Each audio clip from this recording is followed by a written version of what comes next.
কৃষি বিভাগের তথ্য মতে যশোরে প্রায় ৬০০ হেক্টর জমিতে বাণিজ্যিকভাবে ১৩ ধরনের ফুলের চাষ হয়। প্রতি বছর বাণিজ্য হয় প্রায় ১৫০ থেকে ২০০ কোটি টাকার। এ নিয়ে আরও জানাতে ফুলের পাইকারি বাজার থেকে যুক্ত হচ্ছেন রিপন হোসেন। রিপন, ২১শে ফেব্রুয়ারি ঘিরে ফুলের বাজার কেমন দেখছেন, বিক্রেতারা কি বলছেন?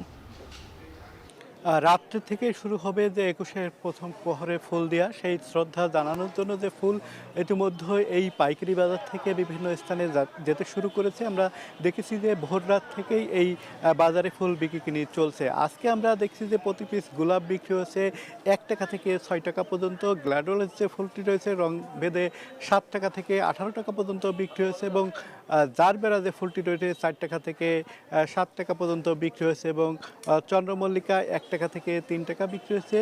জিপসি আটি সেটি ৫০ টাকা বিক্রি হয়েছে এবং গাঁদা ফুল যেটি শ্রদ্ধা জানানোর জন্য বেশি প্রয়োজন হয় সেটি ১৫০ টাকা থেকে ২০০ টাকা ৩০০ টাকা পর্যন্ত বিক্রি হয়েছে। আমরা দেখেছি যে ফুলকে ঘিরে এই অঞ্চলে বাণিজ্য হয়ে থাকে এবং আজকে এই ২-৩ দিনে বিক্রি প্রায় ২ থেকে ২.৫ কোটি টাকার বিক্রি হয়েছে বলে জানিয়েছেন এখানকার যারা ব্যবসায়ী নেতা রয়েছেন তারা।